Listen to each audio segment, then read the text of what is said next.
Hey everyone, welcome to Simple Concepts. I'm your educator Niyati Pearl. Guys, in this particular lecture series of mobilization of resources, we have already discussed about banking, we had discussed about capital investment, and in this particular video, we will be discussing about the part 2 of government finances. तो ये एक another topic है when it comes to the topic mobilization of resources, और ये सारे topics आपको आपके GS paper 3 में सिलेबस कवर इस पर्टिकुलर टॉपिक से हो रहा है. सो अभी तक जान लेते हैं हमने कौन कौन से टॉपिक्स देखे हैं. एक छोटा सा रिवीजन कर लेते हैं. We had discussed about finance ministry, overall एक लुक दिया था हमने.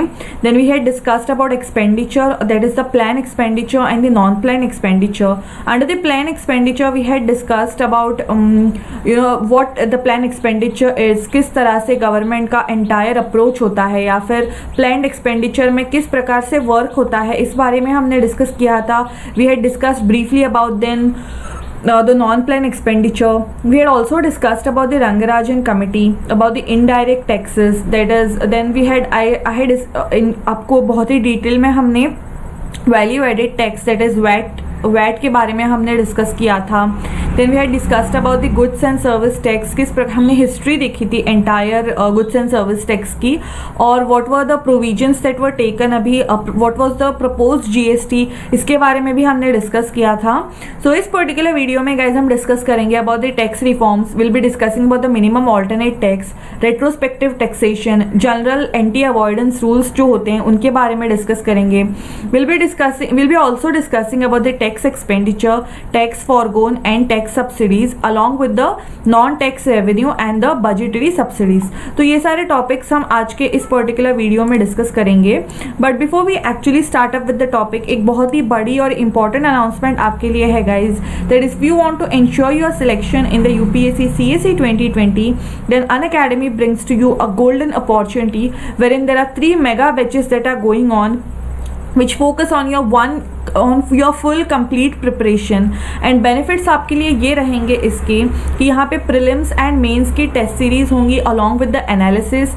यहाँ पे आपके लिए dedicated doubt clearing sessions रहेंगे if you take the Unacademy plus subscription. also आपके interview preparation में Unacademy plus subscription लेने के बाद जो mentors होंगे they will be helping you a lot in this entire situation given अभी by the way the batches have already been started from 15th of June 2020. Now because of this COVID situation we know how difficult and how impossible it is for us to go out and opt for offline classes. So Unacademy as a online platform आपके लिए एक बहुत ही अच्छा आपके लिए एक source हो सकता है या फिर हो रहा है अभी. एंड इफ़ यू टेक यहाँ पे अगर आप 12 मंथ्स का सब्सक्रिप्शन अगर आप ले रहे हो, then along with using our code that is UPSCYT you just have to pay 39,600 instead of paying 44,000 straight. और अगर आप 24 मंथ्स का अगर आप यहाँ पे सब्सक्रिप्शन ले रहे हो, that is a 2 year subscription which I feel is the ideal for your preparation, then you just have to pay 57,600 instead of 64,000 if you use our code UPSCYT. So do use in our code and get the 10% of discount. Now another Unacademy brings to you the UPSC championship, and if you enroll yourselves now it is absolutely for the free of cost because all India free mock test for UPSC CSE prelims 2020 are going on Unacademy, when you will be getting mentors like Rakesh Verma, Mrinal Patel and Atish Mathur sir. So having said that, let's start with our today's discussion. So we were discussing about this tax reforms overall. So tax reforms have been in the news for quite some time now, and GST was one of the major reform for which government was working. Some other topics in this entire issue was minimum alternate tax. Now let us understand what is this MAT or minimum alternate tax.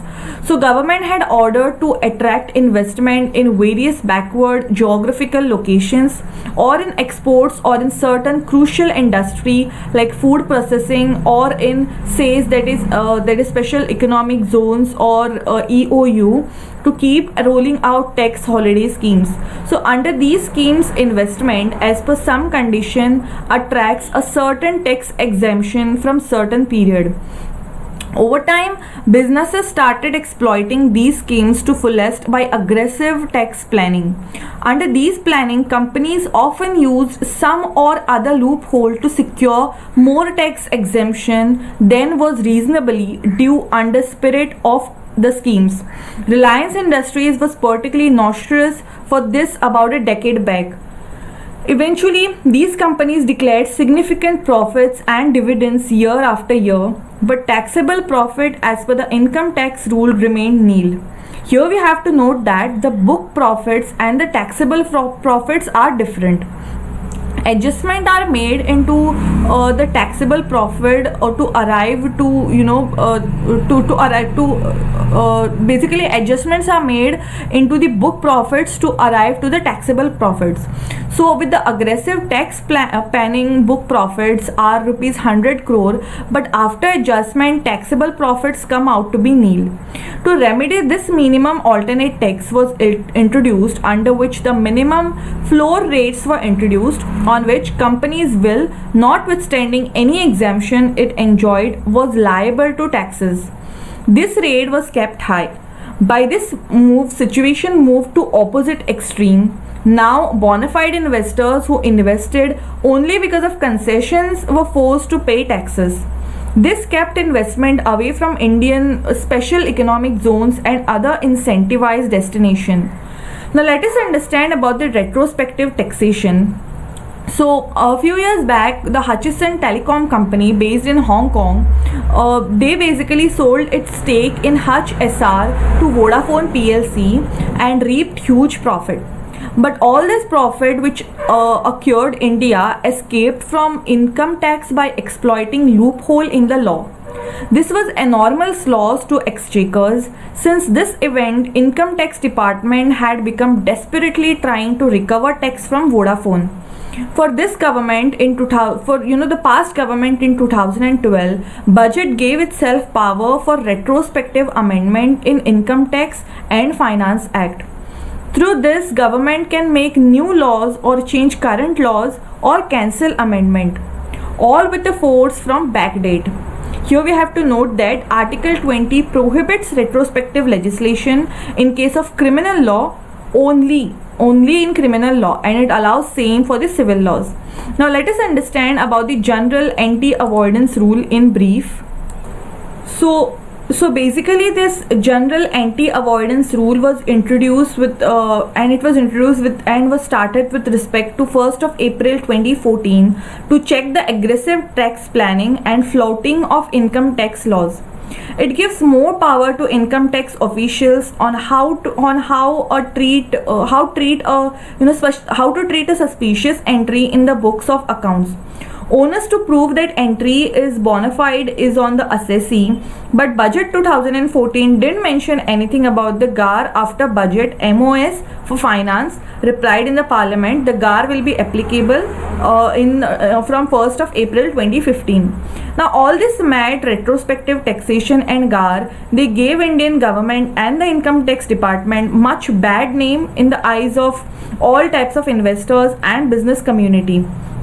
State was accused of unleashing the tax terrorism on businesses to make good its own weakness and messed up fiscal situation.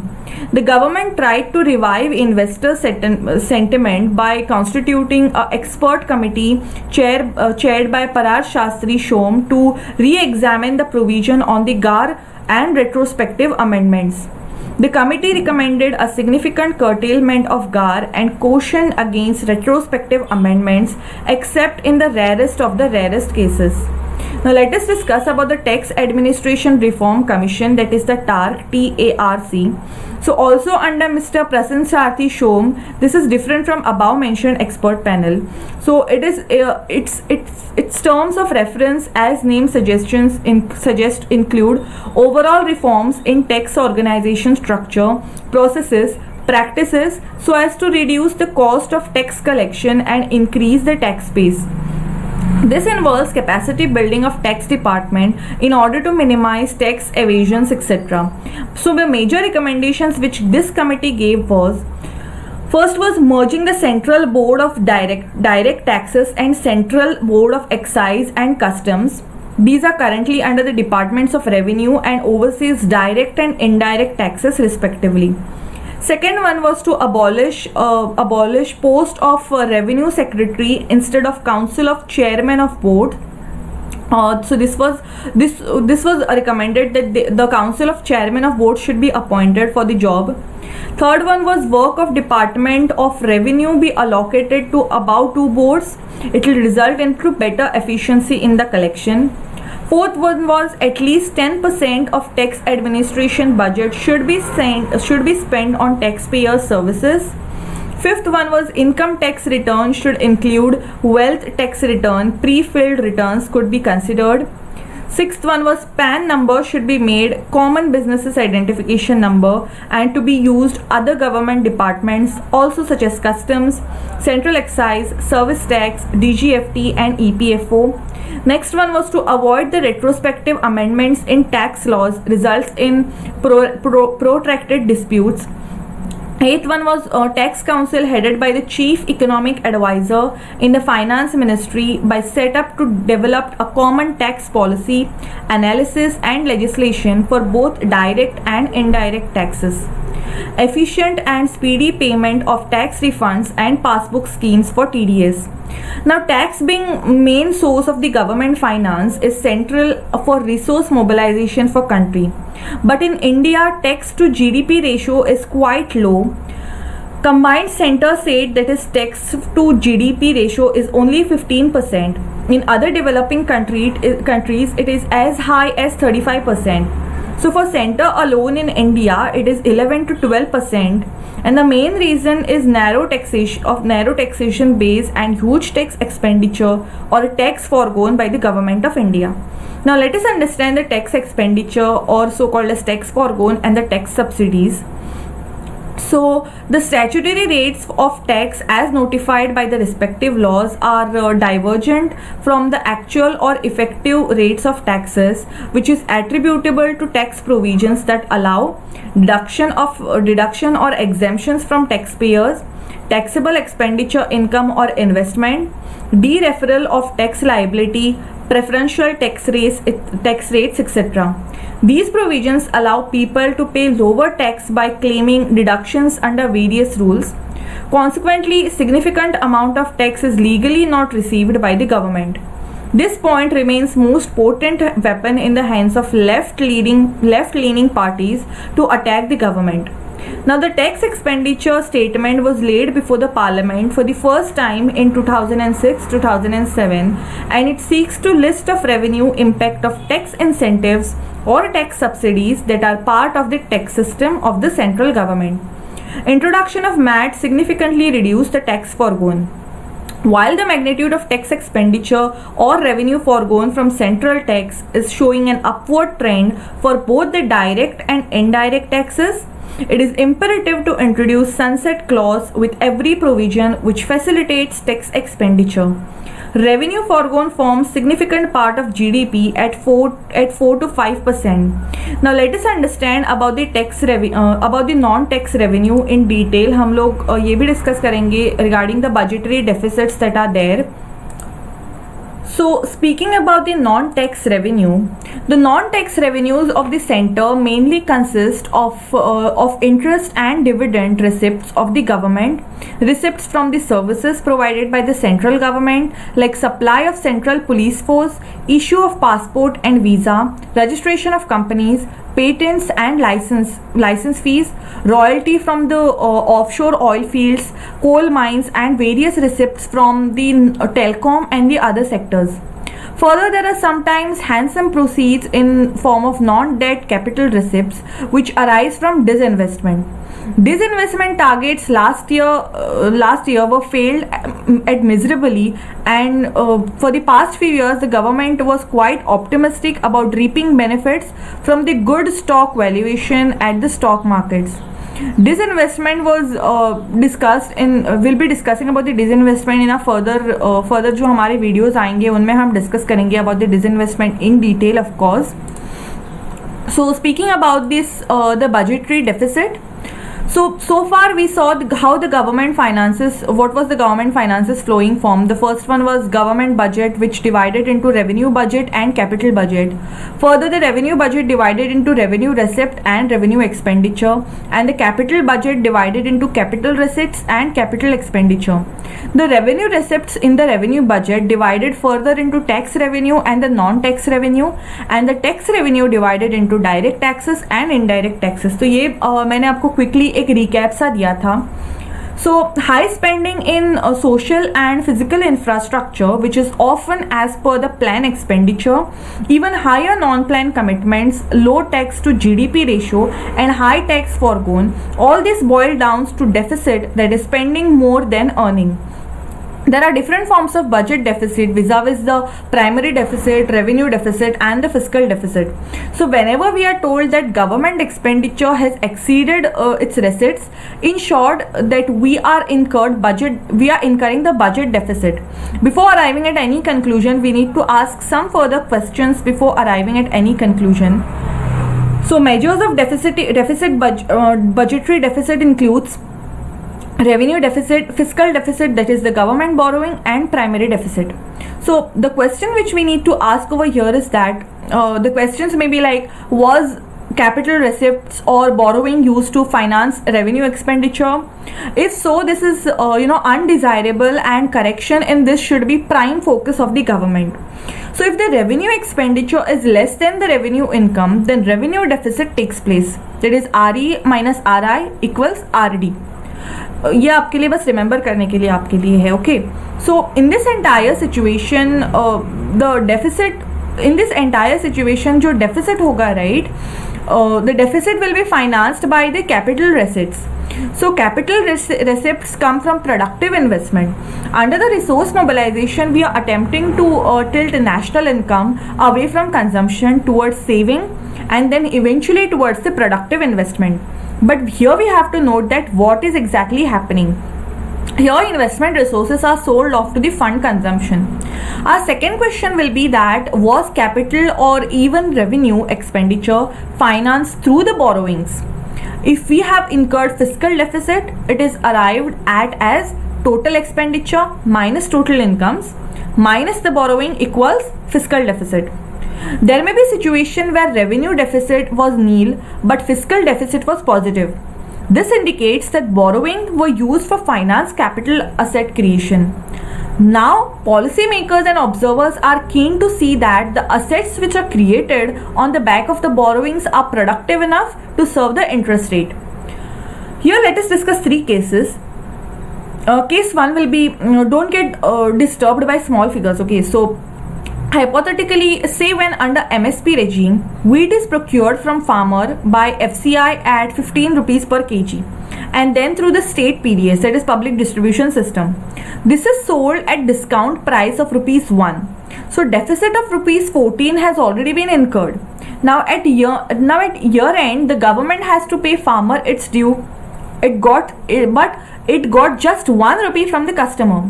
It will give balance back. It will give balance money from tax it is collected. Now again tax is collected, come out of rupees 10. Now we can say revenue deficit of rupees 3 has been incurred, that is rupees 14 minus rupees 11.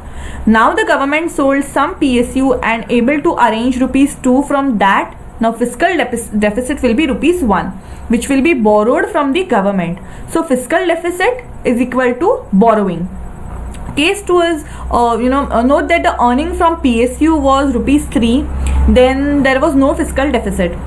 Now case 3 will be wheat procured is rupees 15 and some dam is created by the government for rupees 5 say.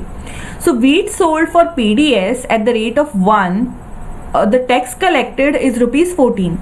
Now revenue deficit is nil and the government sold some PSU for 2 rupees. Fiscal deficit is rupees 3, which will be financed by borrowing. This is much tenable situation. Now in fiscal deficit, it is used to create demand in the economy and it is a method of redistribution of the resources. Note that this example, that tax collected of rupees 14 has moved from taxpayers to the farmers and targeted beneficiary of the public distribution system. Here we also have to note that spending of rupees 15 plus 5 is more than income of the government, that is rupees 17. Now there is rupees 3 more in the circulation, and this on one hand will revive demand and on the other it will create inflationary conditions. So third question that can be asked over here is that how much flexibility do we have to curtail on our expenditure? So interest on borrowing is non-flexible and non-negotiable expenditure. So it is included from the fiscal deficit to arrive at primary deficit. So here we can conclude primary deficit is equal to fiscal deficit minus the interest on the borrowings. I repeat it again. Here we have primary deficit which equals to fiscal deficit minus the interest on the borrowings. Let us now discuss the fiscal discipline and the FRBM Act, which is which is very important over here for our understandings.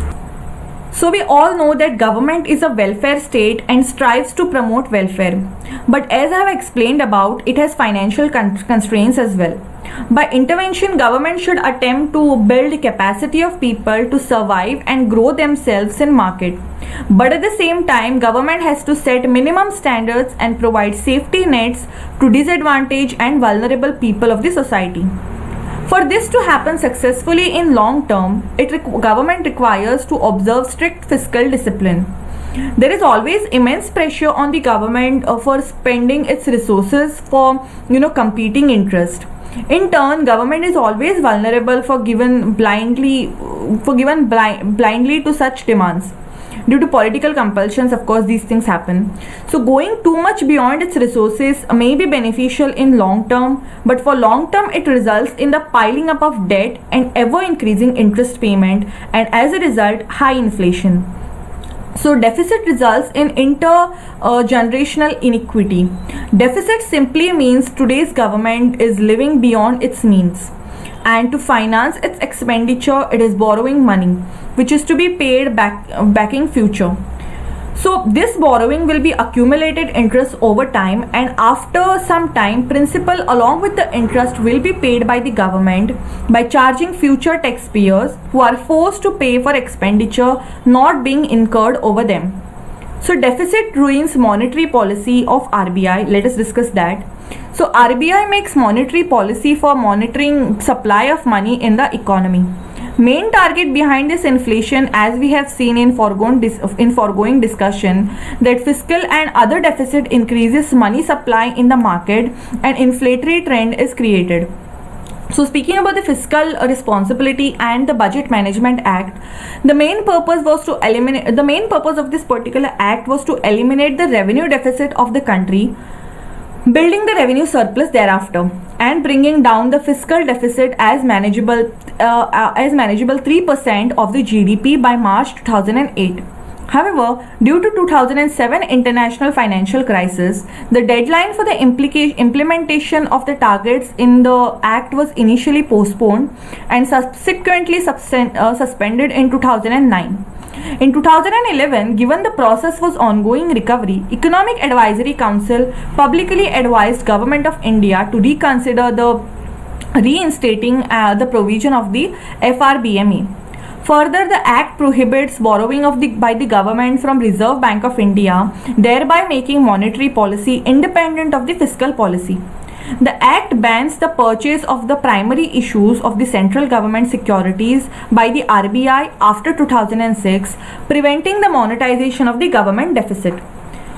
So after reinstatement of the FRBM Act, new targets were agreed. So accordingly, the then year target was 4.1, and before that the target was 4.6%.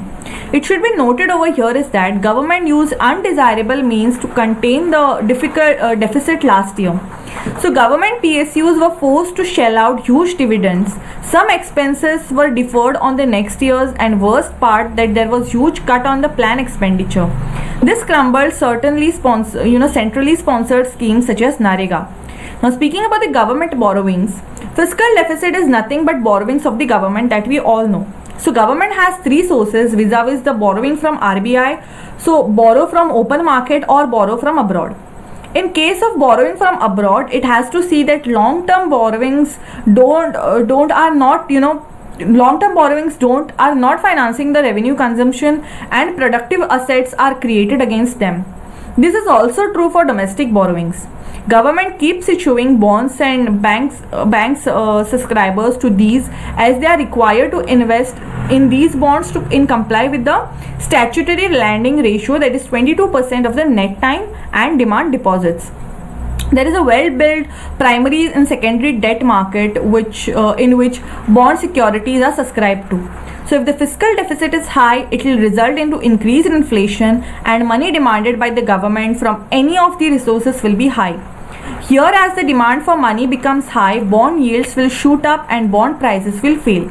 Say 6% of the bond already trading at 98% will fall to 96%. This will increase the yield, which is now at 6% at rupees 96 per bond. This increase the yield will become new rate at which money can be raised by the government. So if the money becomes too expensive, government will have to resort to monetization of deficit, which is most undesirable. It means government will now sell bonds to RBI. Also, which will pay the government newly printed currency. This will increase the money supply in the economy without any corresponding increase in the real economy, that is for sure. So that's all for this particular class, guys. If you like this video, then do hit the like button. अगर आप हमारे platform पे नए हैं, then do hit the subscribe button as well, along with the notification bell icon, so that you can get notified every time we put any video on our YouTube channel. Thanks a lot for watching.